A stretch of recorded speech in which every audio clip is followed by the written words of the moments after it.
Hey everybody, welcome to the March still virtual edition of the Oklahoma City Astronomy Club monthly meeting for March. I already said March. Well, you know what I mean. We have a great one for you tonight. We are going to be joined by Sam Nagle, who is going to give us a talk about astrophotography. And just from re- reading the chat during that 30 minutes of warm up time, I saw that there were a lot of you that were interested in this. So be sure to stay tuned. We actually have a special guest tonight. Well, not that special. It's not like Santa Claus or anything. Chuck Rice, our president, is joining us in person to say hi and then to introduce his own video. So, Chuck, good evening, man.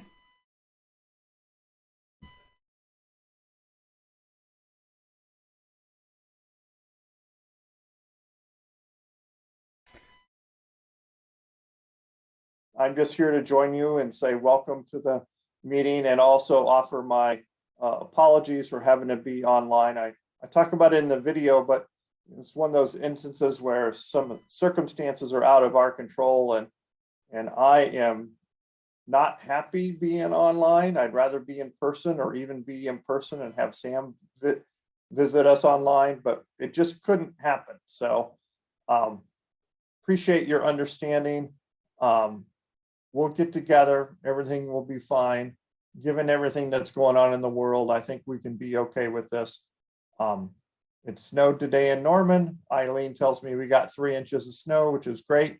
I came out after work and it was all melted off the road. So anyway, we'll have to, deal with these things also. So anyway, as always, I recorded a message which is available on the website for the Astro Club, but also here you're going to see it in a few minutes. So sit back, enjoy, save your ratings for Rotten Tomatoes or IMDb later. And anyway, see you guys around and enjoy the rest of the meeting. Hi, everybody. My name is Chuck Rice, president of the Oklahoma City Astronomy Club, and I'd like to welcome you to this month's meeting. As you can see, we're online again. This is not the ideal situation, but I think it's great that we get to hear about fascinating things and fascinating speakers. And tonight's speaker, Samara Nagle, is going to talk to us about astrophotography. So, some things are best over Zoom, and I think this is going to be a great presentation. Thanks to Andy Fryover and others, we just had an astrophotography learning session out at our observatory at Cheddar Ranch. So I think this is a very appropriate time to have this type of presentation. One of the reasons we're online is because at the Science Museum, we can't get a good internet connection. So to do a Zoom meeting or a video conference, we need to be online to do that. And so the logistics of all of that necessitate us going online to YouTube. So I apologize, but I also appreciate everybody understanding. And we have a lot of cool things going on in the club. Danny's going to tell you all about the fine things that are happening. Eileen is going to tell you about the speaker, etc. Make sure you submit your registration payments and your want to be at Cheddar Ranch. Make sure you do your liability waivers. With COVID ending, or at least waning a little bit, we certainly hope that everybody can get out to Cheddar Ranch and participate in some of our programs and outreach programs and star parties, etc. While it's a little bit early to think about it, we will need people to help with mowing and maintenance out at our observatory. So that is good. We've gone through meetings, we've gone through COVID. It's been kind of hit and miss. And so sometimes I feel like feel like Charlie Brown, and here's a meme of Charlie Brown and Lucy being the coronavirus holding the football. And are we going to get through it this time? Are we going to be able to open up and be permanent and without masks and everything?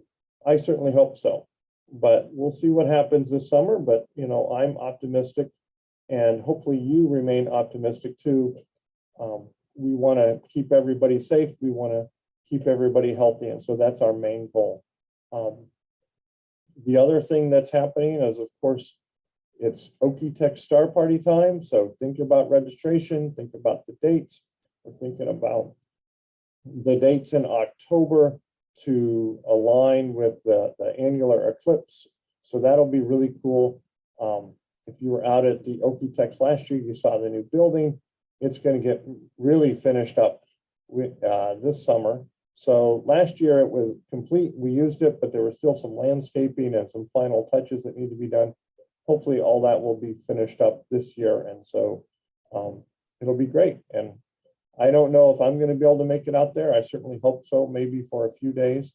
But yeah, so that's the other thing that I'm looking forward to, is observing at Cheddar Ranch, going out to Okie Tech, seeing everybody. It's all going to be awesome. I was also noticing in the news today that NASA has some capsules that they took of samples from the moon during the Apollo 17 mission. And they took these capsules of rock and soil samples and sealed them in a vacuum container, and they've been sealed for 50 years. And NASA is finally going to open those up using modern scientific technology to analyze what's inside. And they're going to see if there are any gases inside the rock samples. And so those gases could be carbon dioxide, oxygen, I doubt it. Maybe some water vapor, I doubt it. But there could be some methane in there. And so the methane would maybe indicate past life on Mars. But anyway, we'll see what happens. It's also going to help understand the geology and what's going on with Mars. So it'll be pretty cool to see what they find with that. And then analyze the rock samples without exposure to Earth atmosphere. So they're going to keep these under vacuum.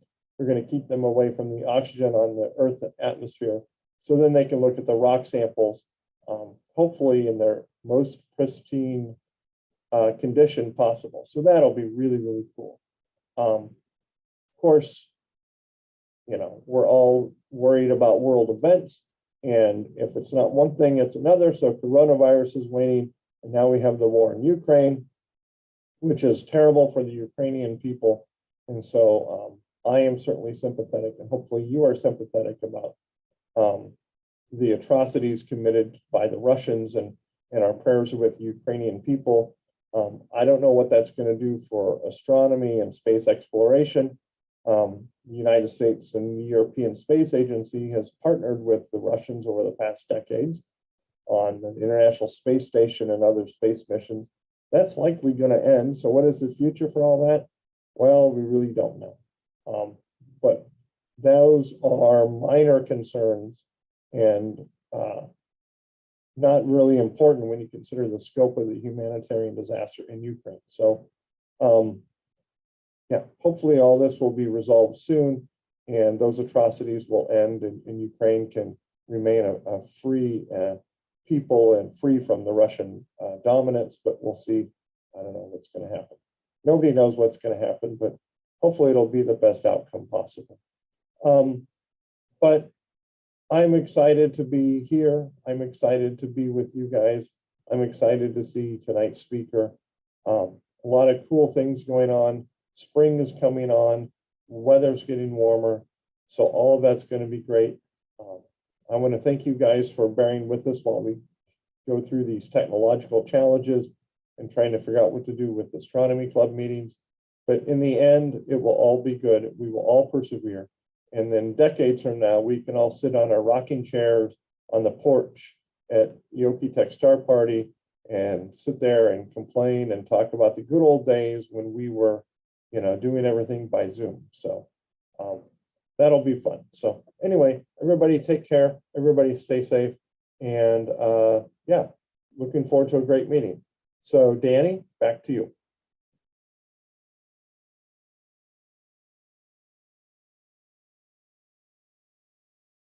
Okay, everybody.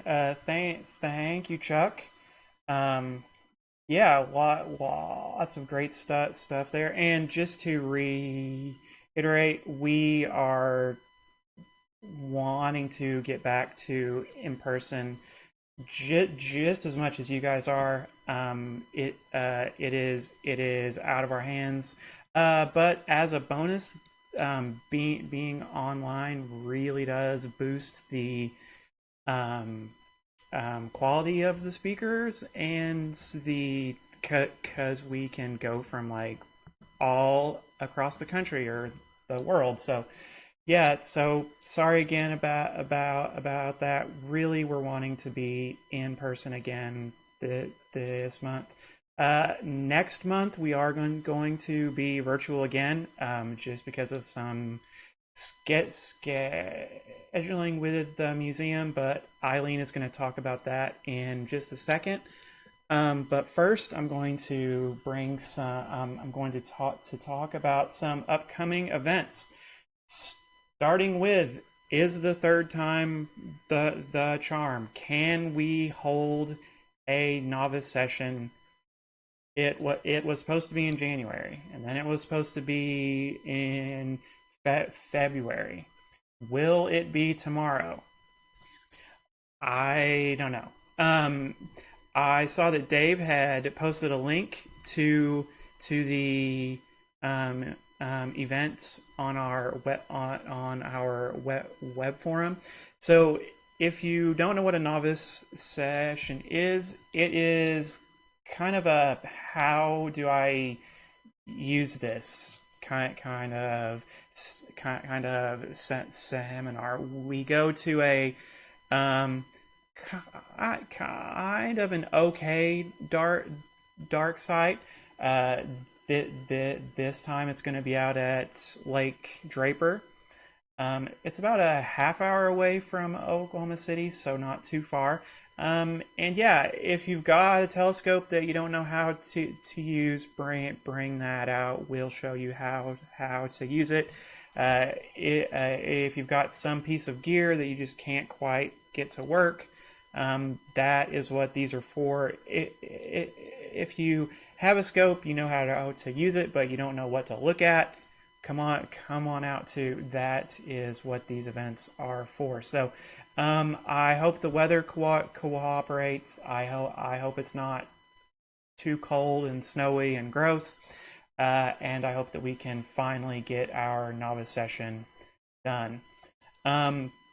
If that doesn't work, or if you can't make it, then keep an eye on March the 26th out at our private observatory Cheddar Ranch, where it's time for the Messier marathon.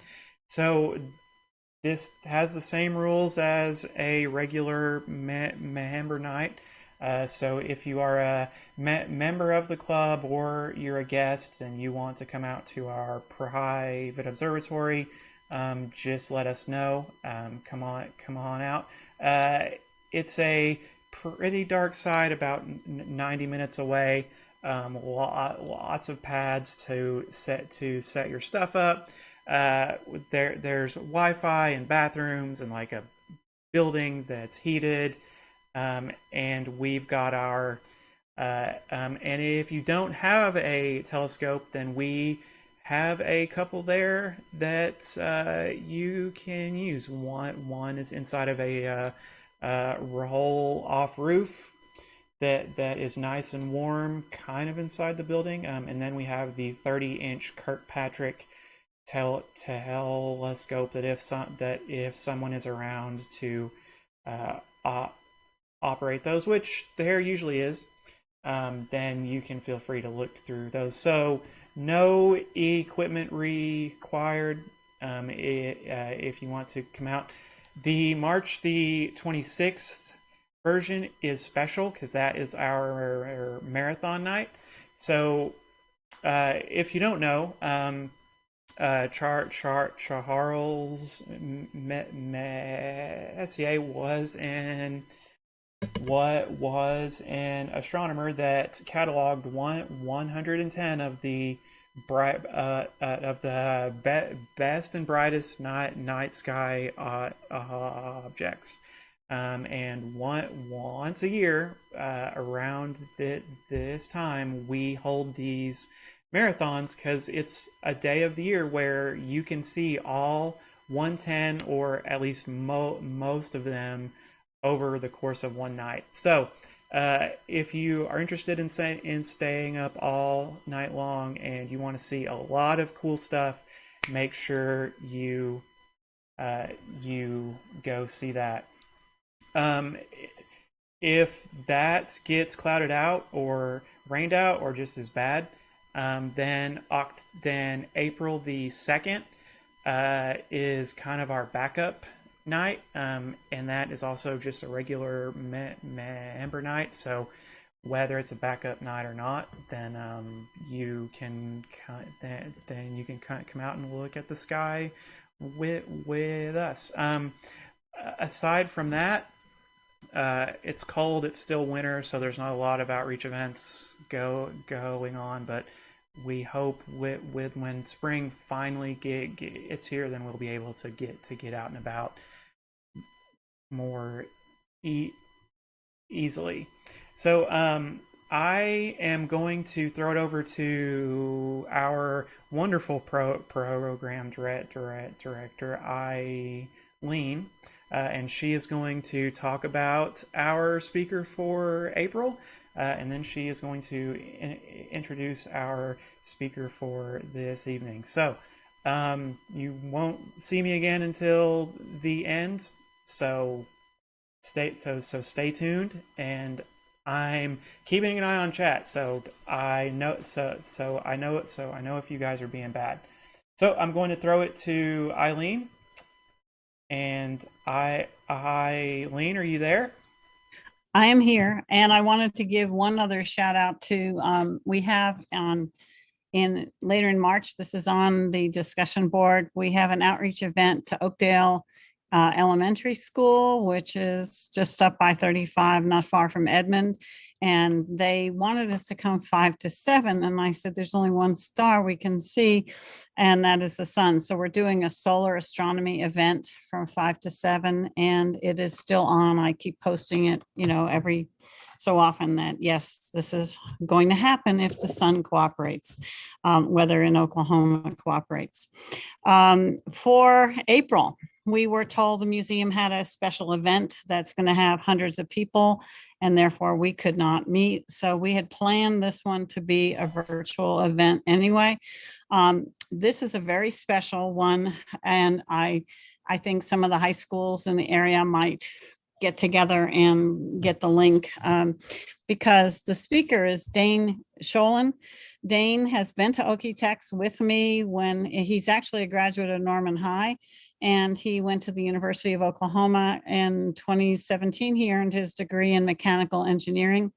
He's working on the Mars rover, and he is at JPL. So he is going to be talking about his events, and we've given you the title. So, how to drive a rover wearing pajamas, and you can imagine what the reason for that particular title would be. But Dane is about 26, 27. And so he's a homegrown person, and he did get excited about the sky when he came to Okie-Tex, probably in 2011, 2012-ish time frame. So I think you will enjoy Dane very much. He's a good speaker, and he was at Okie-Tex last year, even though Mike told me he was not. So he was there the first weekend. So I wonder if any of you saw him. He was there actually with his dad. For tonight, we are going to, I would like to introduce a very special friend of mine. Some of you have heard me speak about the Astronomy in Chile Education Ambassadors Program. I first met Samara Nagle at that, and Samara and I we got separated from the group because they didn't have room for us on the regular dorm. And we went up in another dormitory, and we spent the night doing wide field astrophotography from Cerro Tololo. The official title of her presentation tonight is looking at astrophotography equipment. And she wants to speak about her experience with astrophotography and all the equipment she's tried, which includes all types and levels of astrophotography from beginner to advanced. So there should be something here for everyone in the process. She earned her Bachelor of Science degree in computer science. And after getting her master's degree in the same area, she moved from Brazil to live in the United States. And she currently works as a project assistant at an international law firm. She is in a small town in Ohio, not far from Wheeling, West Virginia. So she's in the southeastern part of Ohio.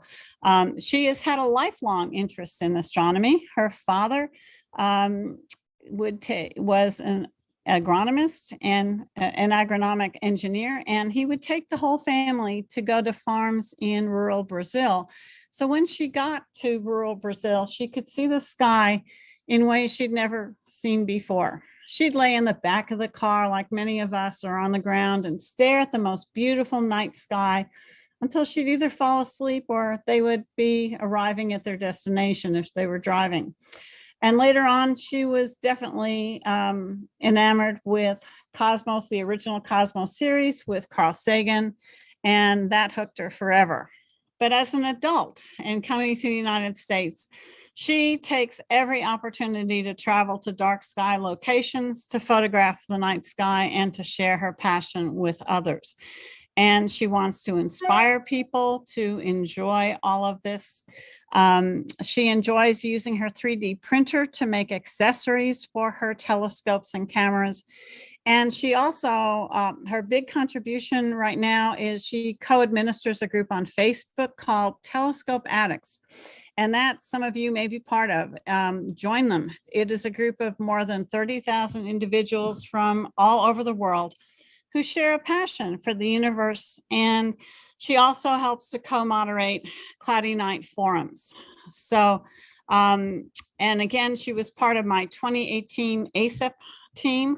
So I turn this over to Sam. And thank you very much, Sam, for being willing to speak to this group, and they will be good.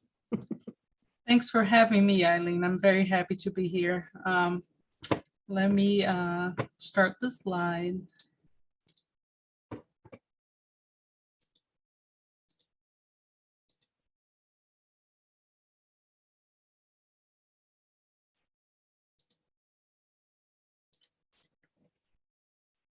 All right, do I have the right screen? Can you see that?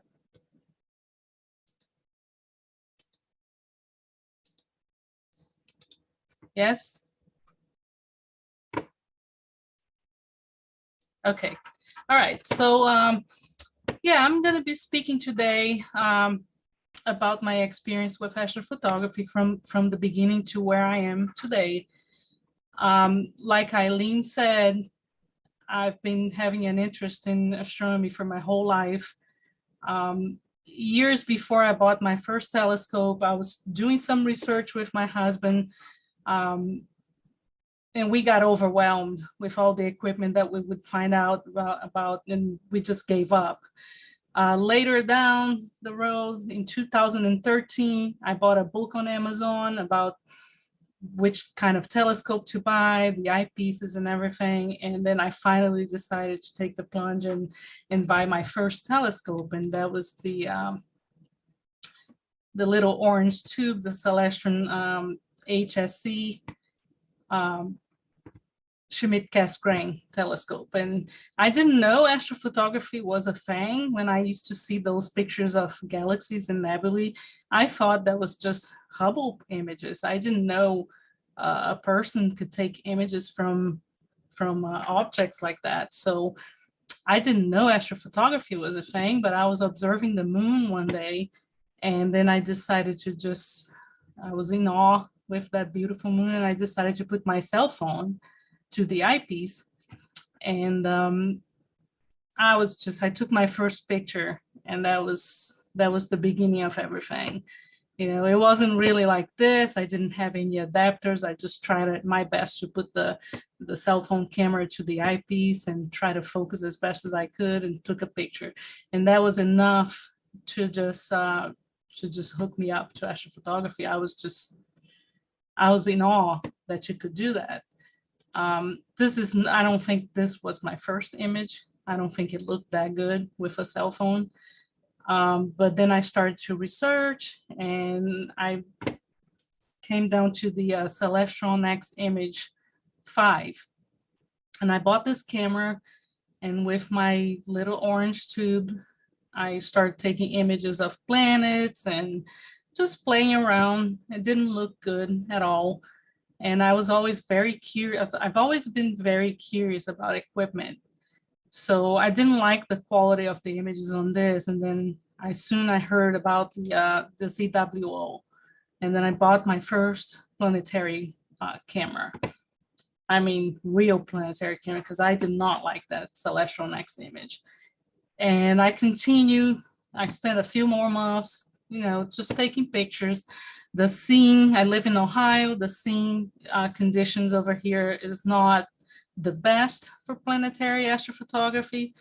And then I heard about, I think I joined Facebook and joined some groups, and I heard about people talking about DSLR cameras. So I have never used a DSLR camera in my life, but I did some research. I didn't want to spend a ton of money, so I went with the basic model, the T3i.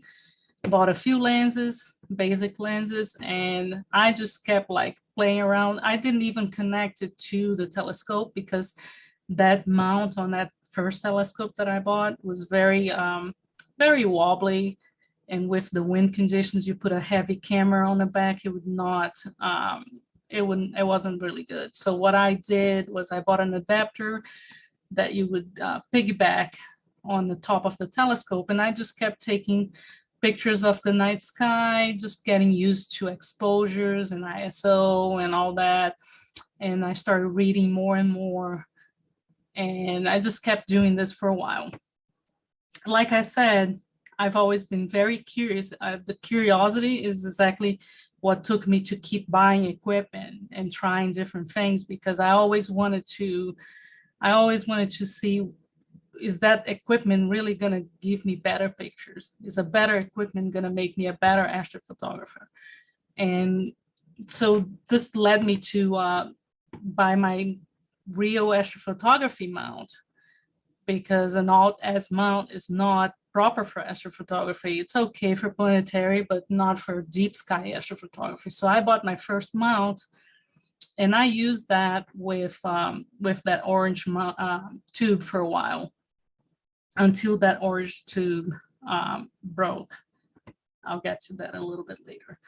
But anyway, I bought, yes.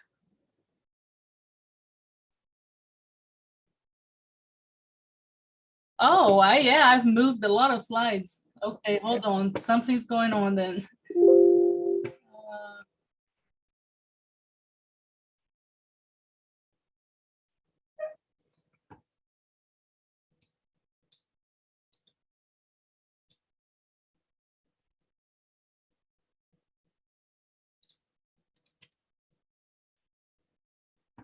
I'm not sure what's going on. Let me close the slide and then start again. Yeah.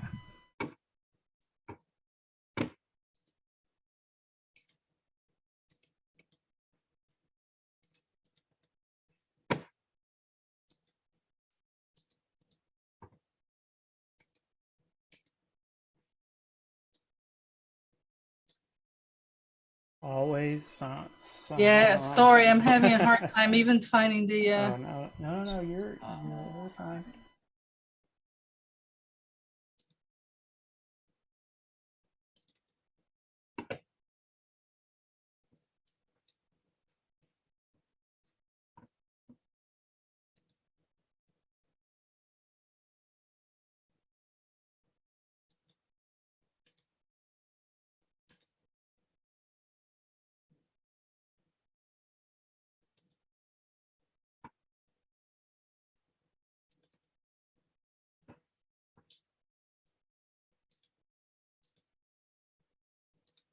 Okay, how about now?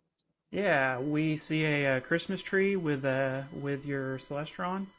Okay, do you see just the slide or the present, like my side of the presentation?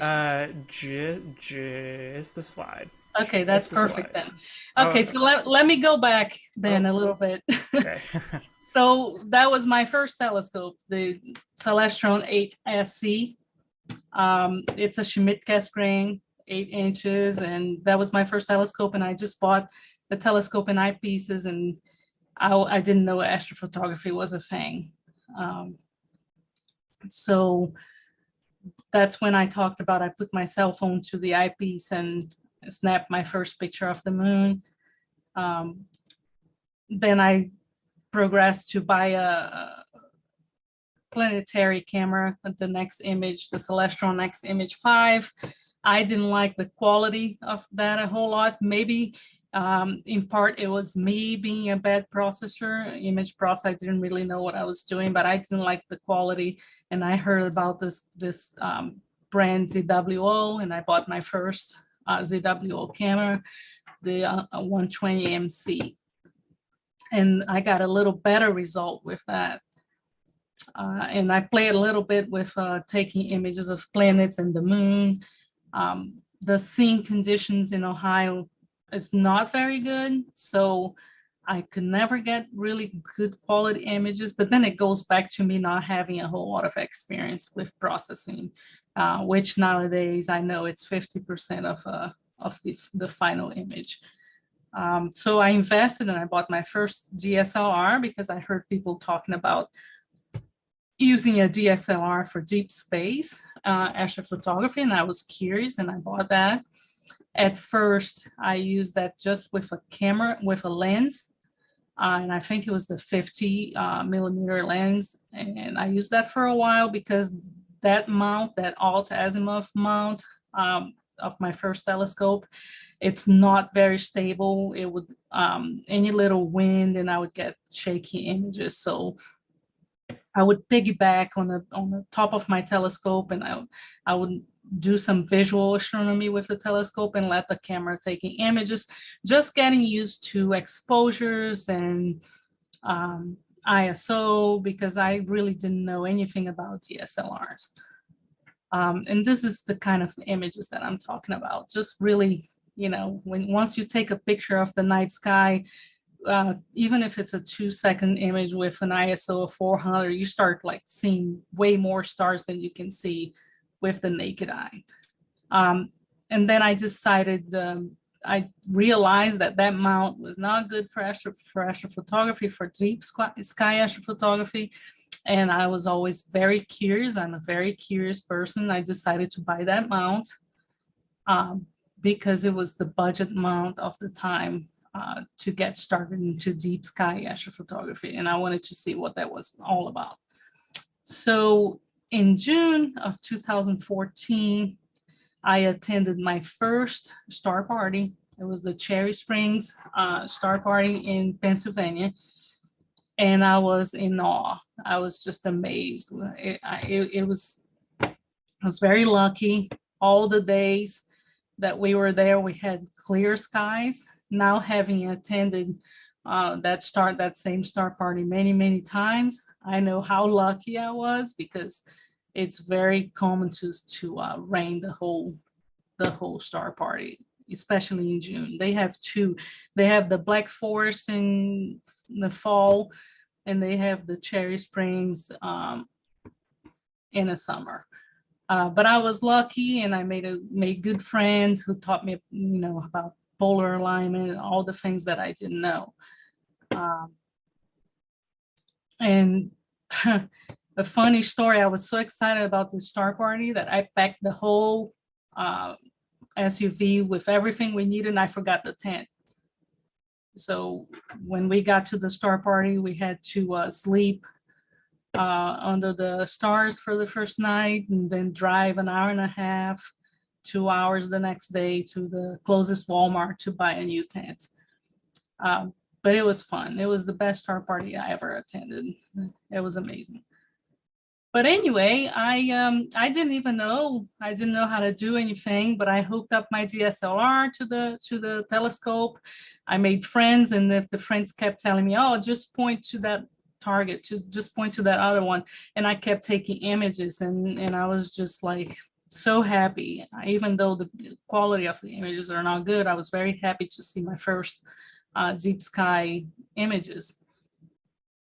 At that same star party, I bought, they were selling, a vendor was selling a Lunt solar telescope. I didn't know that was possible either, but there was a friend of ours camping next to us with one, and I was amazed by that. So I bought that little Lunt 35DX. It's very small, and I used that same ZWO 120 MC, and I kept like using my scope mainly to take pictures of the sun, and I enjoy that. So like I said before, my orange tube broke. Up to this day, I don't know what happened. My sister was visiting from Brazil, and I was trying to show her the stars and everything, and the focuser, it wouldn't focus. And then later I just noticed that as I tried to focus, it snapped and it broke. And that led me to buy the Celestron Edge HD 8-inch. I heard it was a better telescope for astrophotography, especially deep sky. So I said, okay, broke for a reason. Let me just get a new one. So I bought this one, and I was very happy with that scope. And then I started taking images of deep sky targets with my DSLR. I realized I don't recommend people to start with a Schmidt-Cassegrain because it's more complex. So I heard people saying this, and then I decided to buy a small refractor, which is what usually people recommend and what I would recommend for someone starting with astrophotography. So I bought the WO, the William Optics Star 71. And with that, I had a lot of fun for a while with that same Canon camera. But I soon realized that the Canon camera had a problem. I had a lot of noise in the images. So I couldn't get rid of that noise. And now I know it's because of heat on the sensor. So I decided, curiosity took me again to the next step in my astrophotography journey, which was to invest in a proper CCD camera, a filter wheel, and the filters to use with my telescope. And that was my first breakthrough in astrophotography, because I think that's when I think my images start to improve, and processing the images was much easier, and the images were cleaner. I started to enjoy the hobby a whole lot more. But it was still a lot of work. I'm a working girl. I had to be at work at 6 a.m. every day, and really setting up equipment would take me hours just to drag everything outside. My husband was concerned that one day I could just trip on something and fall, because I would carry the whole tripod with telescope mounted on. So a friend of mine suggested that I buy the Jmi Wheelie Bar, and that made all the difference in the world, because now I could set up my equipment and have everything ready to go. I didn't have to figure out backspacing for the camera. I didn't have to figure anything out. Everything was ready to go. If it was clear outside, I would just open the doors and drag the whole thing to the backyard. And at the same time, I also realized that Celestron AVX was not the best mount for astrophotography. It was okay. It was an okay mount, but with my load, and I wanted to take images more than 5 minutes long, and I would spend more time troubleshooting the image. So I was also recommended to invest on a better mount. And that better mount was the Ioptron CEM60, which I still have and I still love it. It's my traveling mount when I go to star parties or whenever I feel like setting up a second rig in my backyard. So I kept taking images of whatever I could image and trying to figure out the whole, processing with filters and whatnot. And then I kept going back and forth between my William Optics Star 71. Then I realized that, yeah, it's imaging with a refractor, a small refractor, when you don't have experience, when you're just starting, it's so much easier. And I kept imaging with that for a while, and I put the Celestron HD put aside for a little bit. And that's when I started getting like better images with that small refractor and that CCD camera. And I just kept imaging that, and I was very happy with that.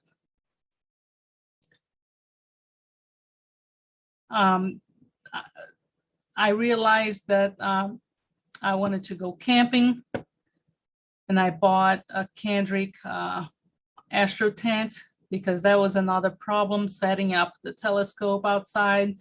And in star parties you can't have light, so I bought the tent and I kept imaging with that. And then I soon realized that one of my biggest problems was cable management.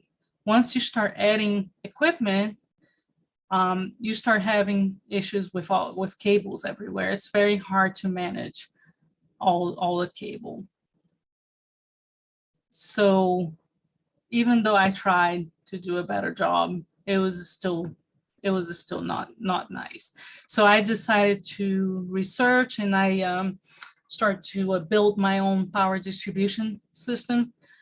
Cloudy Nights was a great resource, and I could find a lot of articles about that. So I bought everything that I needed, and I built my own power distribution system, which really changed things quite a lot, because everything is now super nice and tight, no cables dragging or being caught on the mount or anything like that. Nowadays, we're all spoiled because we have solutions like the Pegasus Power Box. I have 2 of those, and they really provide everything I need to for power and for data. So I love this thing, but back then we didn't have any of this.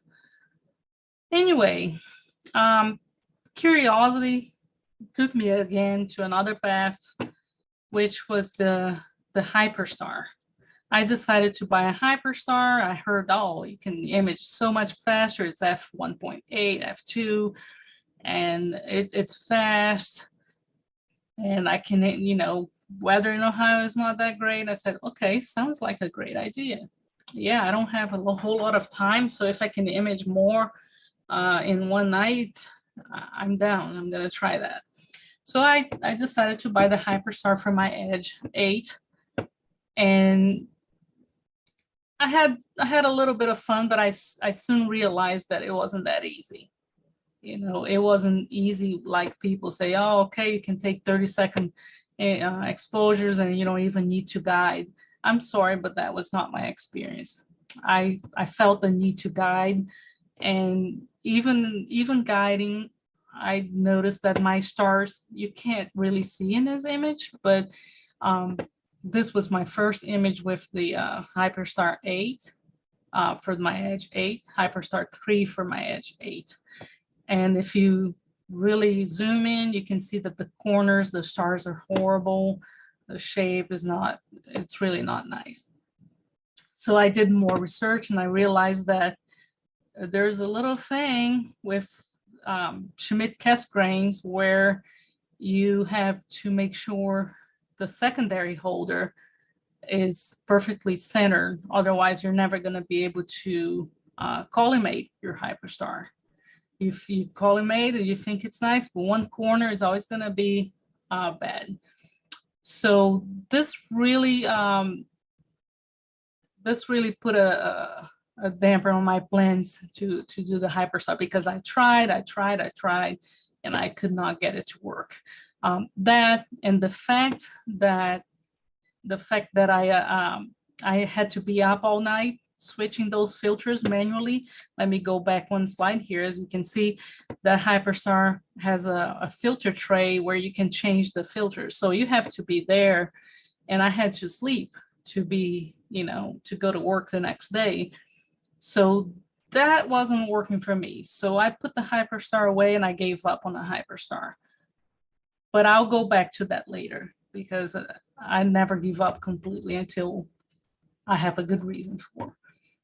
So I put it away, and I bought the Explore Scientific 127 ED. I bought this telescope. It was a good deal. So I bought this telescope mainly to use with solar imaging, because I had just bought the Daystar Quark at another star party.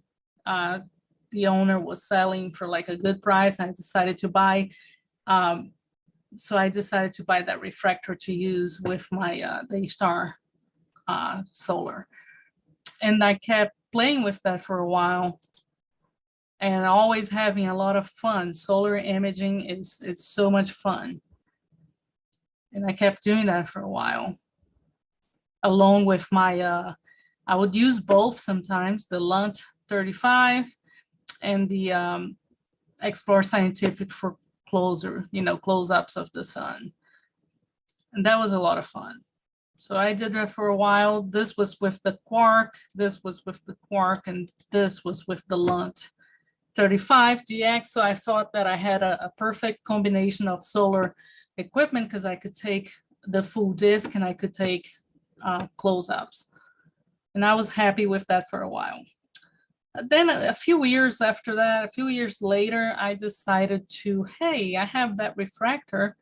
I'm just going to try to do some deep sky imaging with that. So I bought the Explore Scientific reducer corrector. I equipped it with a ZWO electronic autofocus, and I used my same CCD camera. And I had a lot of fun with that. That's an excellent budget telescope. Images were great. I kept imaging with that for a while. All these images that I'm showing now were taken with that equipment.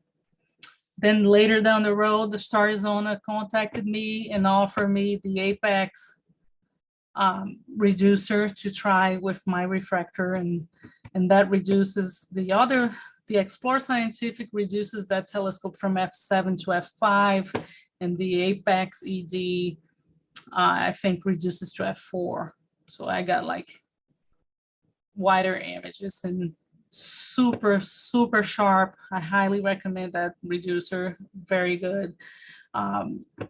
Pinpoint stars from corner to corner, never had an issue with that refractor. Very nice for the price.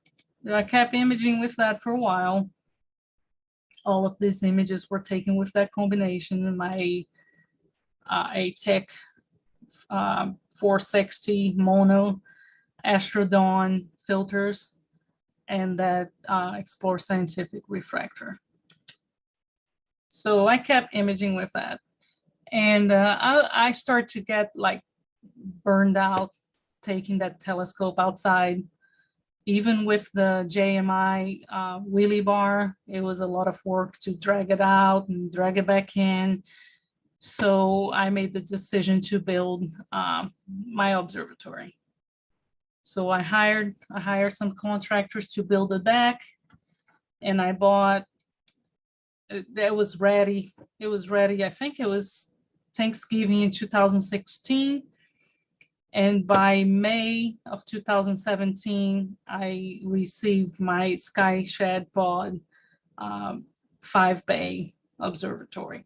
That was a game changer in my hobby, because now that I had an observatory, I could just image and just go to bed. Everything was automated. I would just push one button. I would keep a little iPad with me next to bed, just in case I would wake up and wanted to check on things.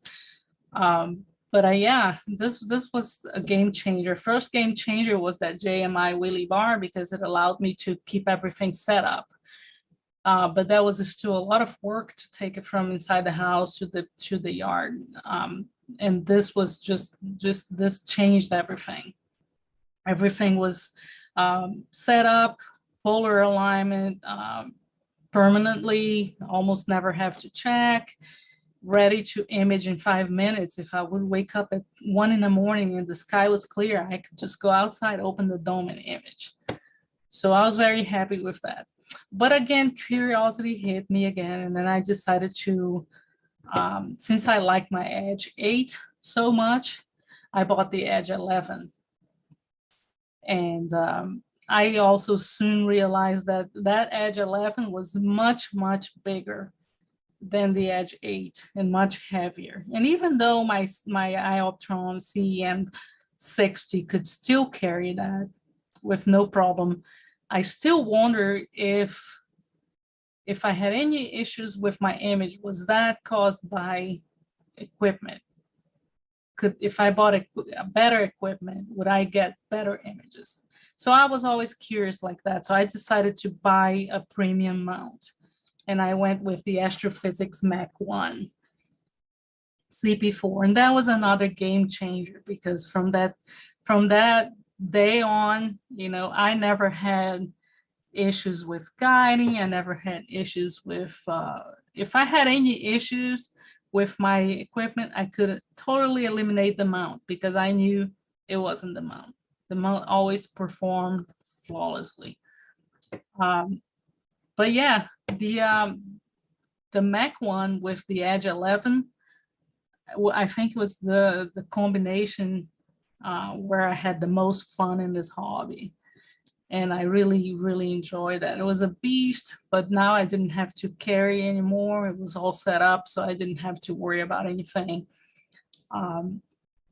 So I just kept imaging with that. And one thing that I did to my Edge 11, I'm gonna move to the next images so you can see it better. I installed a Moonlight Crayford focuser, because when you do that, you can lock the mirrors of the telescope, and you're not gonna have image mirror flop issues. So that was really, really nice. It's one other thing I highly recommend for people who want to image with a big Schmidt gas grain telescope. If you want to get rid of that mirror flop issue, if your telescope has the mirror locks, is to invest in that focuser. It was one of the best things I did. I got great stars, and I just kept imaging with the telescope for a while. Very happy with that. Got great results. It's a slow at f7, but I just kept imaging with that, because I really like I love imaging galaxies.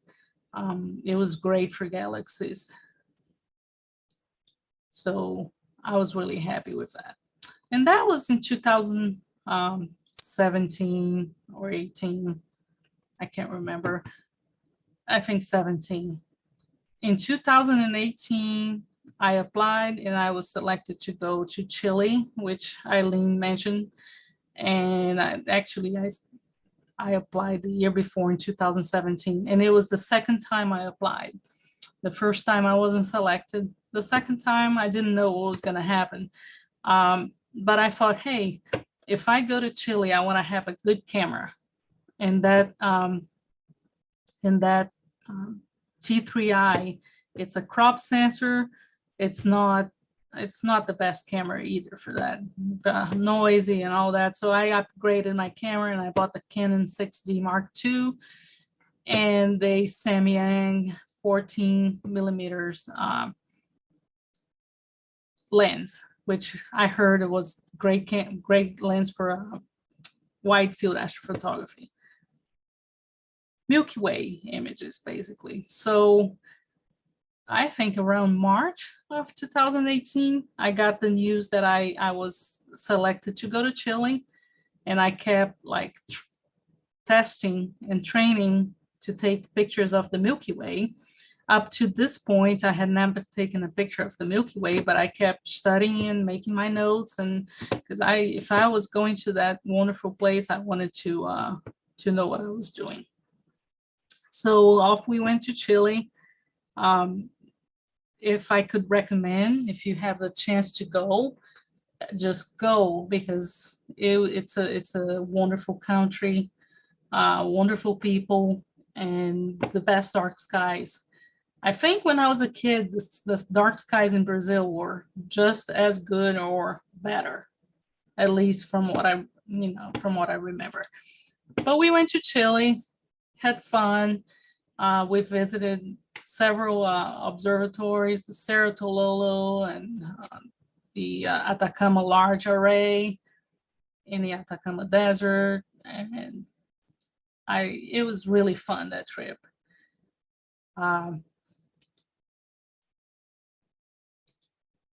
I'm just gonna post the pictures here so you can see a little bit of the visual. It's really, this is in the Cerro Tololo Observatory.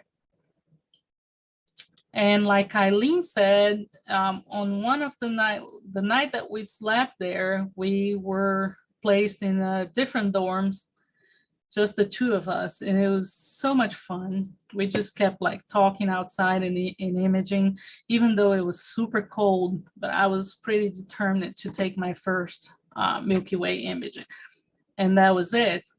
So this is the dorms where we stayed, and this was my first Milky Way image. And that was a panel, a 7-panel panorama, 7 or 9, I can't remember anymore. Yeah, I was happy with that. I could have done better, maybe with the post-processing, but the image itself, I was very happy with that. Later down on the trip, we went back to Santiago, and in Santiago, I also was able to snap this image here. This was from the Andino Observatory in the middle of Santiago.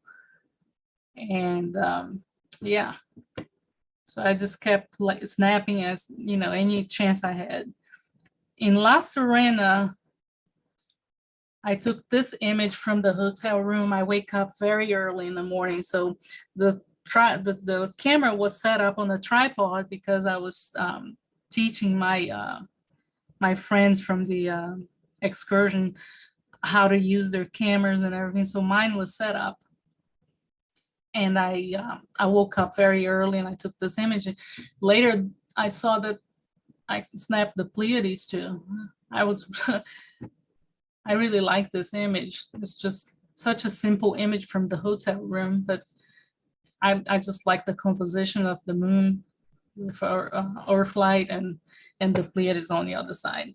So this is just to show that you don't need fancy equipment to take cool images. You can just take an image with a camera and a normal lens.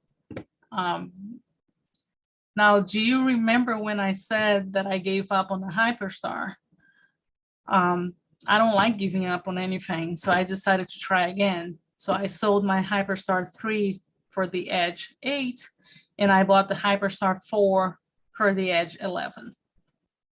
But this time, well, I played for a while with the filter sliders, changing the filters manually, and then I went back. This was my first image.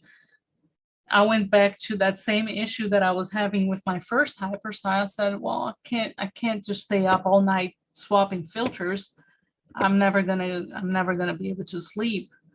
So I decided to put a filter wheel on my Hyperstar, and that's when things got a little complex, because you're not supposed to put any obstruction in front of that corrector plate. I mean, the Hyperstar and the cameras and the cables are already an obstruction. So I decided to do anyway. I heard about some other people doing, but they didn't succeed. From what I see, when people try to do this, their images were still not looking very good. But I decided to do it anyway. So I bought two mini filter wheels, one for broadband filters, one for narrowband filters.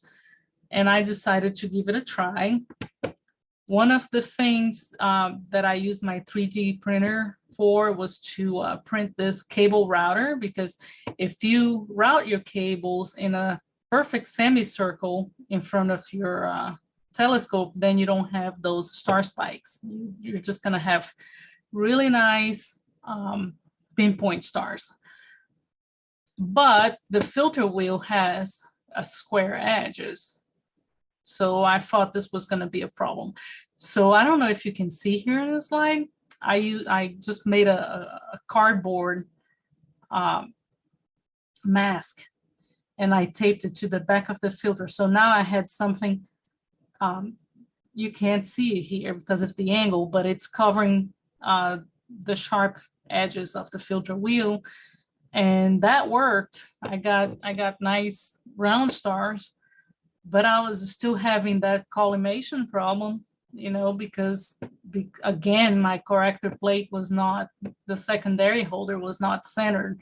The same thing that happened with my Celestron 8, I figured it happened too with my Celestron 11. So those star spikes that you see here, they are software generated, they're not natural. And I just placed them in there because my stars in the corners were not pretty. So I decided to do that, but this was my first light with the Hyperstar and the filter wheel. And that goes back again to that same image where I showed you that everything has to be concentric, everything has to be perfectly centered. And this was what people told me to do. Just stay in front of the telescope, remove the secondary mirror, stare down the center and make sure everything is well centered. And then you have those little screws here on the sides. As you can see, the retainer ring here has been removed, and you have little screws, little grub screws that hold the corrector plate in place and also aligns everything. You can shift the corrector plate by tightening and loosening those screws. But it didn't take too long to realize that just visually doing this, I wasn't getting a good result at all. So I invested in the Hotech Advanced CT collimator, and that was, I'm gonna say, I was difficult to learn that. I don't know if it's because the instructions are not clear. I don't know. It just took me a while to figure that one out, but I finally did. I figured that out, and that really made all the difference in the world. Not exactly for collimation. I think you can collimate your Schmidt-Cassegrain and Hyperstar under the stars and do a good job, but for the centering of the secondary holder, I think it made all the difference. I spent many days in my basement playing with this, many days. But I got good results, and I finally was able to enjoy my Hyperstar with a filter wheel. So now I could go to bed all night and image all night.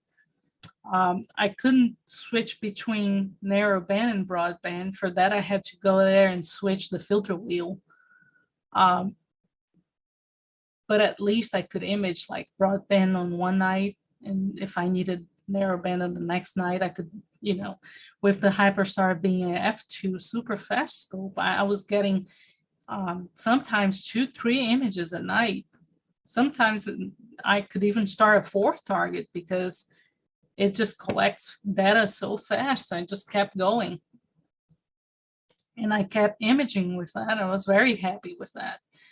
But I have to say that even though I was happy, if you really zoom in on the images and you're picky, you can start seeing like towards the very corners of the image, you can see that the stars were still distorted, you know, and I had a hard time with that because I was picky. I wanted perfect stars. I thought that made all the difference in the world, but it was okay. It was okay. So I think in 2020, I decided to buy my first color camera, and that was the ZWO 2600 MC. That's a crop sensor, but much larger than the other cameras that I had. And I realized that I introduced a much larger sensor and I was going to have much bigger problems too. So I had issues with bad stars in the corners once again. And it took me a while troubleshooting and playing with the telescope and trying to do the best I can. As you can see here, my field curvature and sensor tilt, it wasn't good. You can clearly see it, but I played for a while and I got acceptable results.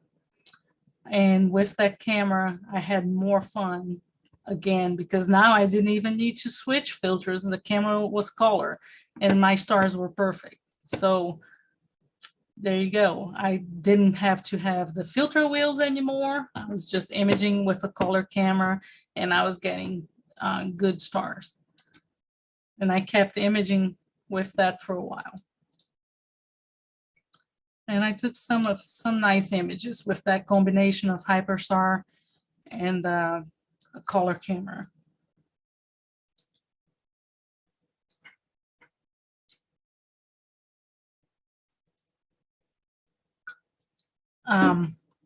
In 2021, I think, yeah, last year, opportunity presented itself again, and I was offered to buy a secondhand. That was my dream scope for many years.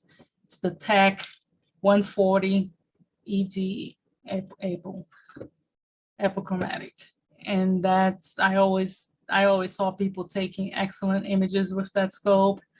And I was like, okay, this is going to be my last scope. It's going to be my forever scope. So I'm just going to buy that. I bought that scope, and I also invested in the Astrophysics Quad TCC reducer and corrector that brings it down from f7 to f5. And I kept imaging with that when the weather allowed. It's an excellent scope. There's nothing to say about it. It's a premium scope. So it's a really good scope. Whatever happens, if the image doesn't look good with a good scope and a good mount and a good camera, I know the problem is gonna be me. So I kept imaging with that, and that's where I am right now, imaging with that. Like I said, whenever I have a chance, I go to star parties. I usually go to the Cherry Springs and the Black Forest. We bought a camper. We just couldn't do with the tent life anymore, so we bought a camper. And this is usually my setup here. And I usually, like last year, I took my Hyperstar and the Celestron Edge 11, and it was really nice. And I don't really do Milky Way images a whole lot because the only chance I have to take Milky Way images is when I go to those star parties, and I don't travel a whole lot. And in my backyard, it's too light polluted for that. But when I go to Cherry Springs, I tried. It's fun. This is Cherry Springs at night. And that's where I am at right now. I haven't really imaged since October last year when I went to Cherry Springs. Had a little bit of health issues and the weather has been really bad. So this is where I am right now. I want to start enjoying that tech scope again, because as you can see, I only took a few images with that, and that's a scope that needs to be enjoyed. And that's it.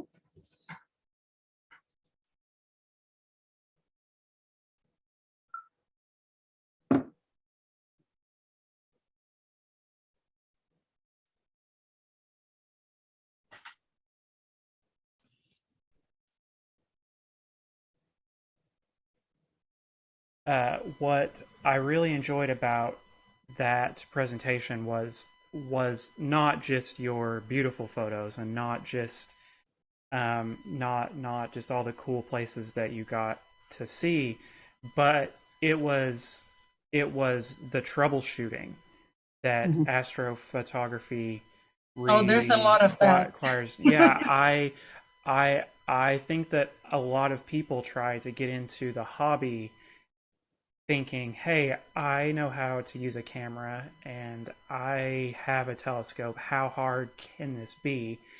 And I think a lot of people don't realize just how many new things that you have to learn to get everything to work properly, especially if you're starting with like you did, like an AVX and a T3i. So if you had to go back and do it again, what would you start with? I would start with, I would skip the DSLR and I would go straight to a CCD camera, or like nowadays, the CMOS cameras. I would do that, and I would probably get a one-shot color instead of filters, because that adds another complexity. And I would do that, and I would get a small refractor and a good mount. And then I would invest in the accessories like the pole master for polar alignment. I think that was a game changer when I started on this hobby. Mm-hmm. We didn't have that. And I think I spent half a year just learning how to polar align that AVX. You didn't have a whole lot of videos on YouTube like you have nowadays. You know, you had one or two channels doing like very broad astrophotography content, nothing too deep, do this, do that. No, I didn't have that. So I really struggled for the longest time, just with polar alignment alone, you know. So that was a lot of troubleshooting in there, and a lot of back pain, because that AVX, you had to light up the front of the polar scope with one hand, and all the way from the back of the telescope you had to go on your knees and look up, you know, and you couldn't see anything. So me and friends, we spent like some time trying to put little red LEDs on the front of the polar scope to see if we could illuminate that thing and see the etchings on the polar scope. It was just, I don't think people realize how easy they have it nowadays. Mm-hmm. You know, that power distribution system, nowadays you can buy an AS Air and just control everything from a tablet or from a cell phone. I didn't have any of this. I had to use like extension cables. In the winter when it was super cold, I had to use a 100 feet extension USB from the backyard to my sunroom, and then I would put a little mattress in there and sleep on my sunroom to keep an eye on things. That was the only way I could do it.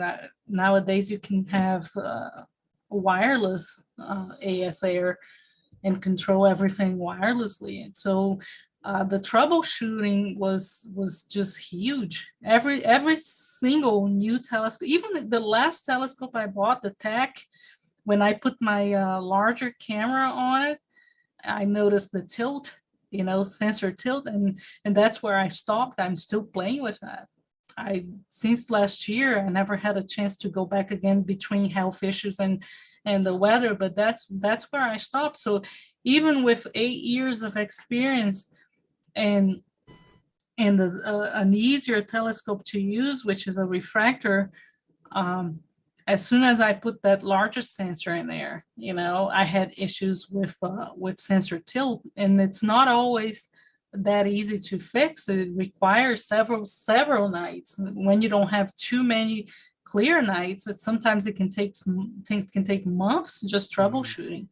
And Yeah. I would say at least 50% of my time on this hobby has been troubleshooting. Yeah, and there is nothing worse than thinking that everything is set up properly and then it gets dark and then something doesn't work and then you're trying to fix it in the dark. Like that's just the worst. Which usually never and that you can never fix. And you just lose waste about 2-3 hours, get bites, your fingers are just falling off in the cold and trying to figure out, and you just end up giving up anyway and just going to bed. I could probably make a presentation just on the kinds of issues that I had. Like one time, that edge, that Celestron 11, since it's under the weather in there in the observatory, winter and summer, the focuser, the moonlight, one of the screws very slightly got loosened over the winter from the temperature changes. And I was having an issue in my images. Whenever I was pointing up to zenith, it was imaging fine. Whenever the target would move down in the horizon, I couldn't calibrate. I couldn't take flats because the little donuts, like the dust donuts, would look like embossed. I think I spent 3 months trying to figure that one out, and I didn't know what was causing that until I decided to grab my tools, my screwdrivers, and I went there and said, I'm gonna try to tighten every single screw that I have in here, so I did that, and it was one screw on my moonlight focuser that got loosened because of temperature changes from the summer to the winter. It's just nothing that I did, Yeah. So it's not just learning how to put a camera on a telescope. Like, you have to know how to search for screws to tighten and all that sort of stuff. We've got a couple of questions here in chat. Both want to know what your workflow is. Like, what software do you use? For post-processing, I started with Photoshop. And then after a few years, I just decided to jump on the PixInsight train, and that's what I use nowadays. I still use both because there's some things that PixInsight can't do, like towards the end, if I want to, add a little touch here and there, I usually bring the image to Photoshop and levels and curves or whatever I can do in there. But yeah, mostly nowadays I use PixInsight. Yeah, I'm a graphic designer by training, and as great as PixInsight is, it's just so easy to just load up your file in Photoshop just to like fix a little thing. Yeah. I think Photoshop, you can do things more manually. You can go into details that you cannot do with PixInsight, but PixInsight is an extremely powerful tool. Do you use any software for acquiring the images? Like, all this time since the beginning, at first, oh gosh, I don't even remember the name of the software. The really ancient one, I didn't like the visual. It was like, it looked like I was back in the 60s, but that was just like really when I first bought my Canon camera. And I soon decided to buy the Sequence Generator Pro. Yeah. And that's what I've been using ever since. I just use Sequence Generator Pro. I think it's very complete. It has everything. I thought about trying Nina because it's free, and now Sequence Generator Pro, it's charging they've a switched yearly to thing. They've switched to a subscription. I don't think too many people are happy with that, especially I haven't seen too many changes to warrant paying for a subscription. I mean, they'll tell you that you can just not renew the subscription and just do it whenever you see the need for it. So it's mostly for the support, and I don't really need that support right now. I usually figure out my own stuff, on my own, or just going to Cloudy Nights and asking around.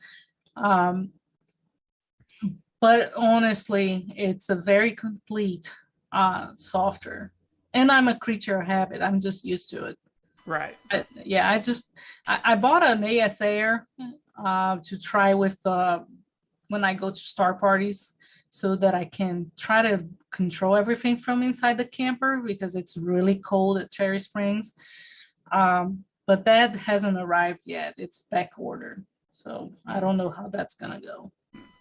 And you use SGP to control your dome too. I would imagine it. No, the dome is manual. Oh, So okay. SGP does not. The dome is manual for now. My dream is to have an automated dome, because even though I haven't observed, the Ohio weather is very unstable.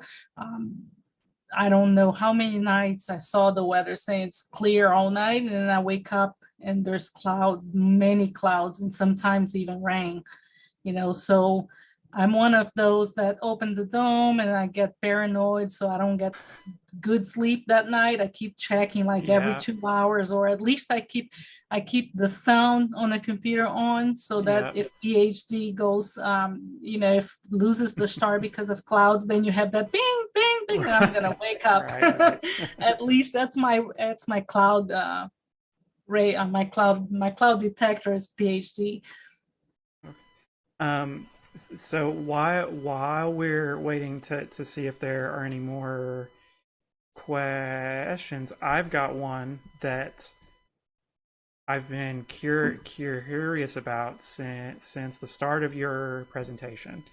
Mhm. Back like the fourth or fifth slide, it was the picture of your packed van, Okay. and there was a giant box of cat litter. That giant box of cat litter was just to put all the cables and all the power. Okay. Okay. I think you can see.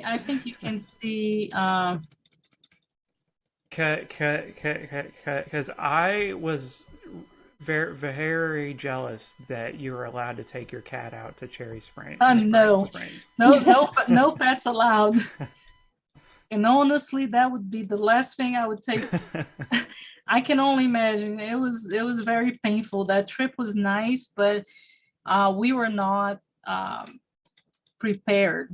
It was very hot during the day, very cold at night. Very uncomfortable. Familiar.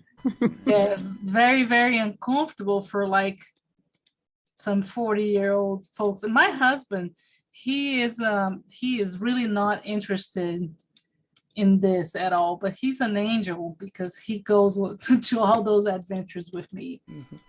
What can we do to get you to come to Okie-Tex? That was going to be my question. Oh, sorry. October 23rd to October 1st, Sam. So maybe an invitation would be all I need. See here the cat litter. So because of all the, can you still see the slide? No, we'd have to share the screen. Oh, okay. If you can share your screen. Yeah, let me do that. I just saw that cat litter and I was like, that's the dream right there. Taking your cat to. But can you see that? Oh, so wow, that's what a friend of mine told me, because all the power cords and all the power adapters would be on the ground, and it's very humid in there. The dew is absolutely horrendous. And so he said, no, just get a bucket. That was the only bucket I had at home, from my cat that had passed away a few years ago. And I was like, okay, that's a good one. I'm just gonna use that. So all the power cords are all tucked in there. Oh, that's such a great idea. And again, I think that is another example of something that people commonly don't think about when they want to start up with astrophotography, is they don't think about all the extra stuff. Oh yeah. That comes with it. Like you had cable management problems, and you had that super cool 3D printed. Yeah, the cable thing. router. Yeah, that really works really well. It eliminates all. You would think something in front of the corrector plate, but no, it just completely eliminates the star spikes from the hyperstar. Yeah, and that's so smart, and that's so cool. And I kind of want a 3D printer now because. Oh yeah, I bought my 3D printer for the telescope accessories alone, but then it's something else that I fell in love with was 3D printing. You know, now I don't design anything. I don't have the time for that, but I think it's really cool. I can tell you she's capable of doing that if, you know, she had the time. and the interest, you know, because I don't know. I think anybody can do anything as long as they have the drive. You know, I would say astrophotography is not for everyone, but if there's one thing you have to have for astrophotography, it's persistence. Because if you give up easily, you're not going to get ahead in this hobby at all, because the problems are one after another until you have that aha moment, you know, and then you realize, oh, so that's what I was doing wrong, you know. And like I said, nowadays you have all the resources. I mean, you go on YouTube, there's videos explaining how to set up, there's videos explaining how to post-process the images. I didn't have any of that in the beginning, you know. I really struggled, and I think I wasted a lot of time. But at the same time, it wasn't really a waste of time, because I was just doing it on my own without having to ask for help. We have another question in the chat. It says, could you ask if she has ever used EAA video cameras like ZWO ASI 290 color? No, electronic assistant. No, that's something I've never done. Because I've always been an imager. I don't even observe. I do it once in a while, but it's not my passion. I don't have my eyes are not that good. So if I'm gonna have a screen just doing live image acquisition, I might as well just do astrophotography with long exposures, you know. So no, I've never gotten to electronic assisted astronomy. That's one thing I never did. I think what you're also suggesting is that someone who goes into this has to have what I call to my students grit, GRIT. And the other thing that I really would like to ask is, what about people who are just intro level and they have a low budget? Where would you suggest they start? I would get just a DSLR and a star tracker. You know, you can take Milky Way images, and if you have a good star tracker, down the road you can buy a better lens, like maybe 100mm lens, and just try to do some deep sky astrophotography. And it's nowadays you have the equipment nowadays. You know, it's not that hard at all. I mean, with the resources that you have, if you have patience to go and search on YouTube and all that on the forums, nowadays you just have the resources. Nothing is impossible. You know, it's just when you start getting into the heavier equipment, then you start introducing more problems, because you know, you have tracking issues. Then you have to invest on a good mount, because the cheap mount is gonna just frustrate you. It's just gonna frustrate you because you have a super heavy telescope on a cheap mount. You know, my other advice is, if you want to do it right, just invest on the equipment. You know, I see people spending a lot of money on the equipment and then cheaping out on the deep sky stacker, going on deep sky stacker because they don't want to buy Pix Inside or something like that. You know, you can't, if you decide to do this, do it right. You know, you're gonna have to, unfortunately, you're gonna have to spend the money. Now, I did all those different equipments because I'm curious. I didn't need to have all that equipment, you know, and I also know that I can sell it.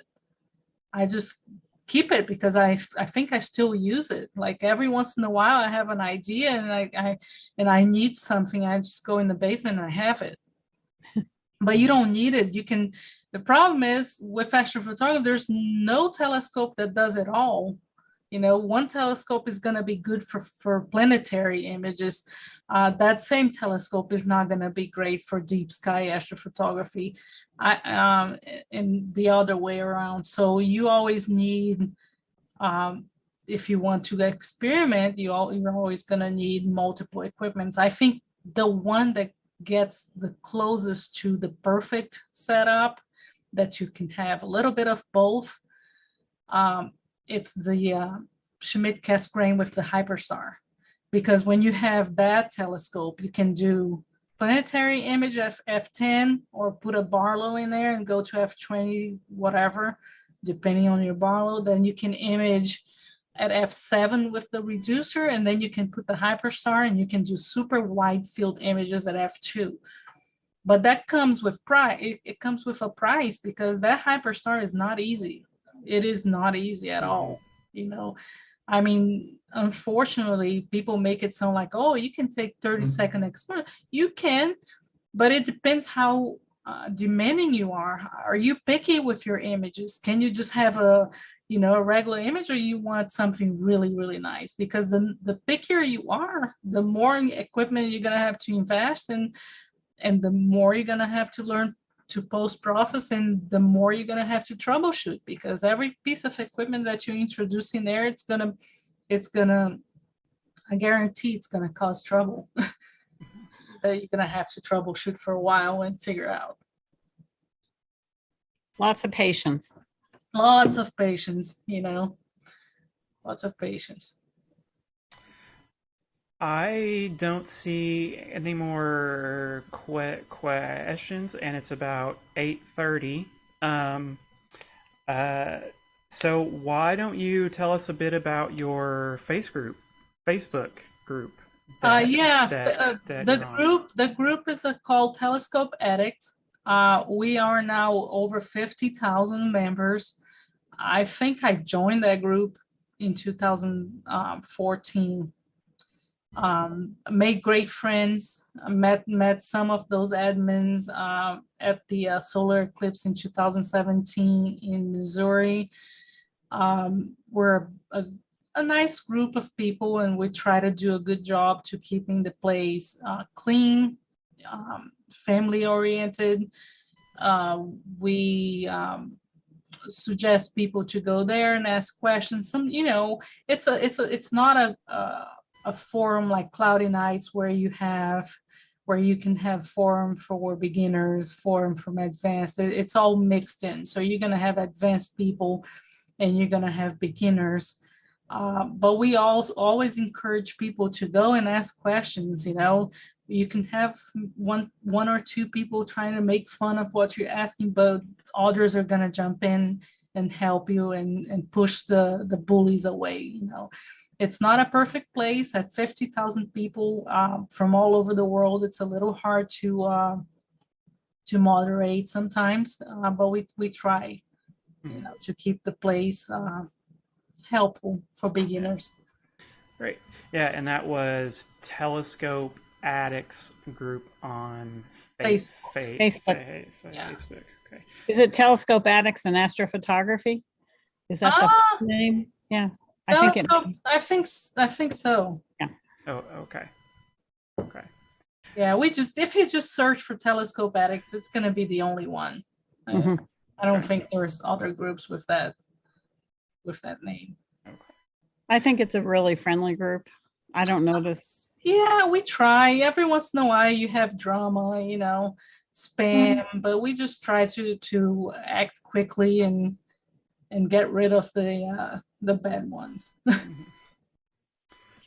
Well, I can tell you from the comments in the chat that, your presentation has gone over with a sit-down standing ovation. Great And people job. really would like Great to job. see you come to Okie Tech. So we'll be in touch, and I'll talk to Mike Dennis too, just in case. Okay. See Yeah. how One of good these it years goes. we'll get you there. One of these years we'll get you there. Yeah. Yeah. I've always wanted to go. I have several of my friends from the admins from Telescope Addicts. They're from Oklahoma, so they're always talking about us. Okie Tex. I said, yeah, okay. I just have Cherry Springs, okay, and it's usually rainy. Sam, it's darker than Saratololo. Oh my gosh, yeah. You just up north, so. versus Yeah. southern hemisphere. Well, I would go back to Chile for sure. Yes. Yeah, me too. Well, thank you for that wonderful presentation, and we are going to let you go. Yeah, and thank you again so much. You're welcome. I was very happy to be here. Really great photos, and I loved seeing your progression from start to current. I'm not going to say finish because we know you're not done yet. So yeah, no, it never ends. Yeah. Maybe one day I'll get burned out, but not yet. Yeah. So yeah, thank you again, and hopefully we will see you soon at Okitex. All right, you're welcome. Yeah. All You guys right. have a good night. Thanks a lot, Sam. Thanks a lot.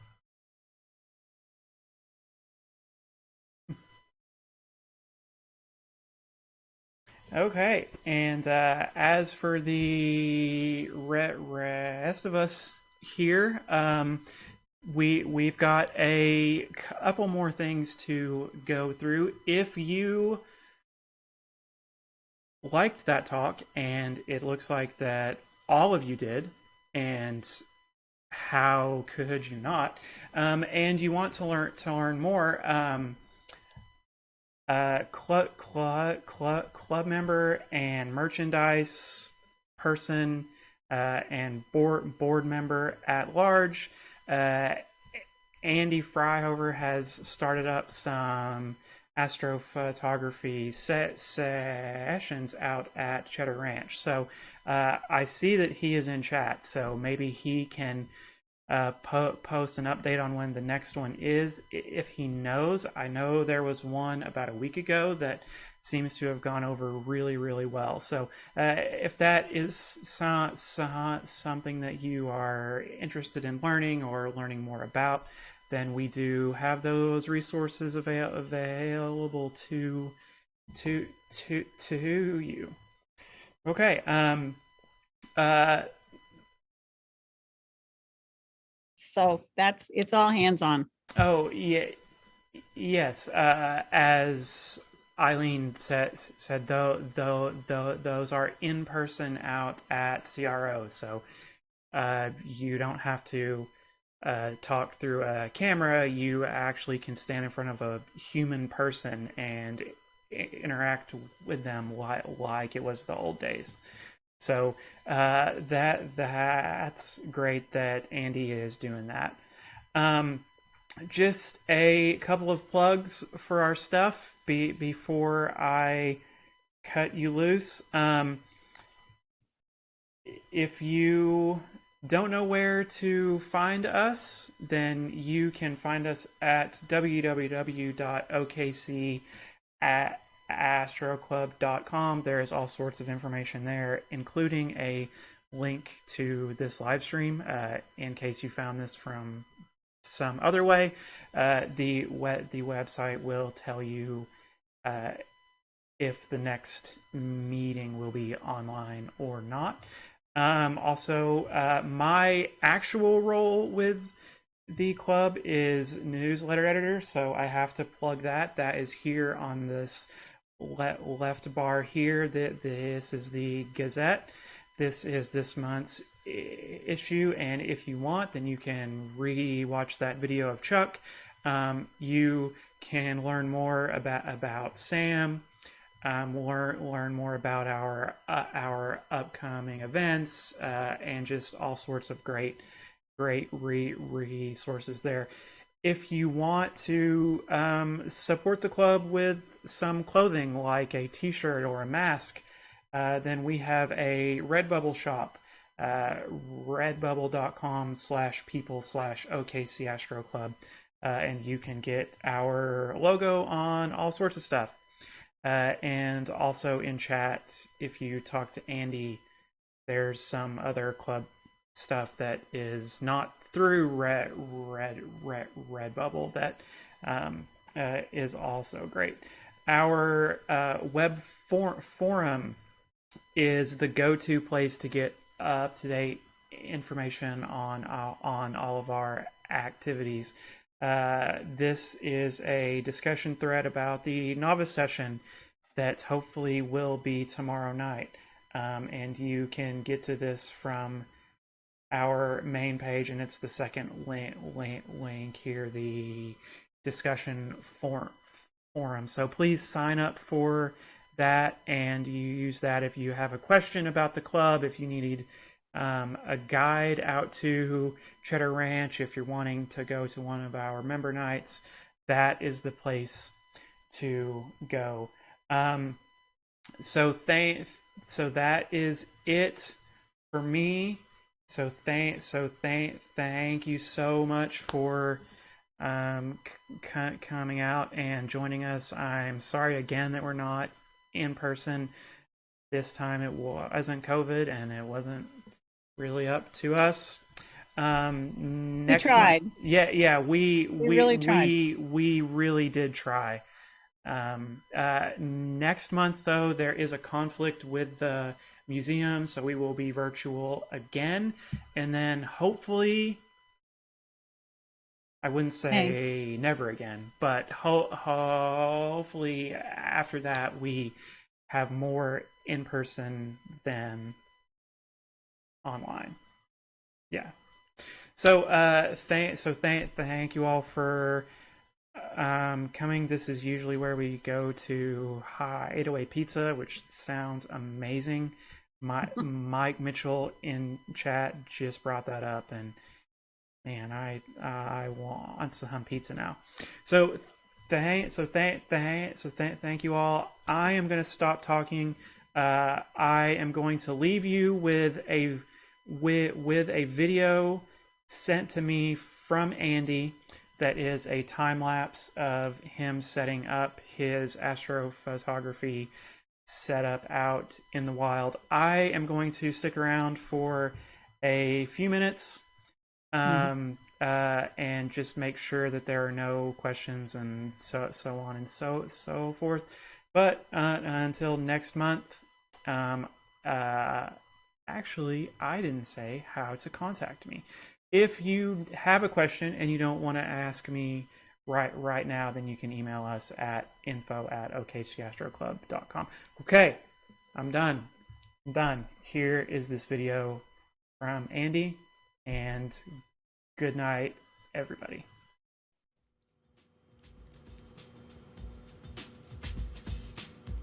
All right, let's take a look at my current setup here that I'm using, 2022. I get asked a lot, what gear do I recommend? Here's my current setup for deep sky work. Very reliable setup, very portable, not too big.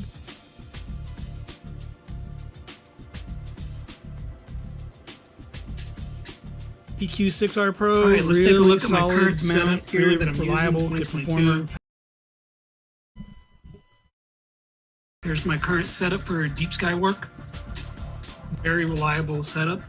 I did put it on this little miniature pier from Starzona. I like it because it gives me a little bit better clearance on the tripod legs. Q6R Pro. All right, let's take a look at my current setup here that I'm reliable. Held on by a 10mm hex head bolt.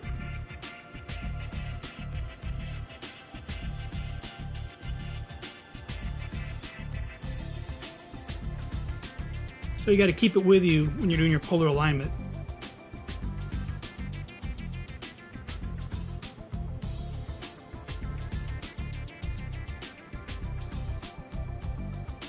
Weak link in this mount is the altitude adjustment. It strips out, so my fix was just take it apart, weld it on this little bar. Now I got a nice T-handle, and I got good leverage for doing the altitude adjustments.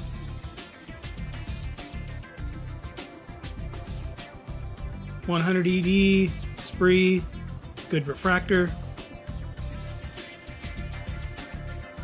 Use the Pole Master for polar aligning. Easy, quick, reliable polar alignments.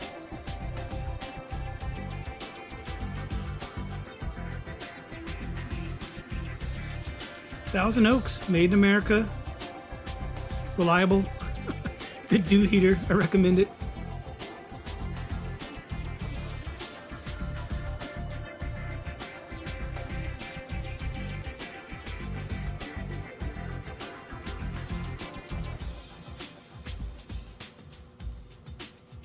$2,600 is a great camera. I've had it for about 6 or 7 months now. It's really sensitive.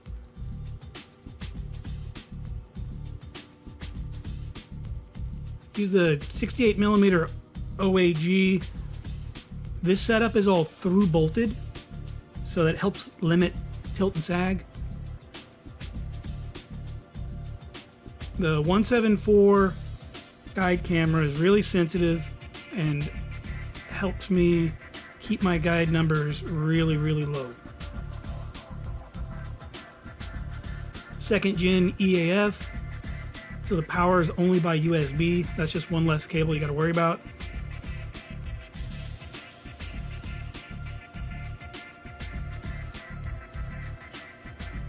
It's all controlled by the second gen ASI Air Pro. Yes, it did have problems with the Wi-Fi, so I got that Wi-Fi range extender mounted on top, and that fixed the problem, and it works really great now.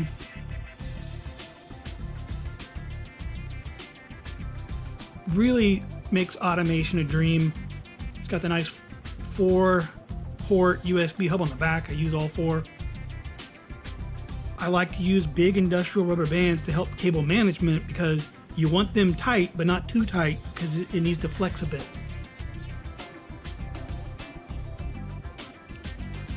Quick look at my, I don't know what to call it. It's an old toolbox that I put a deep cycle battery in, and then I put several different ways to charge that battery, and then I've got power ports coming off it. It's I guess you can call it a deep cycle power tank. Works great. And of course, I run the system just a little iPad now because of the SIA Pro.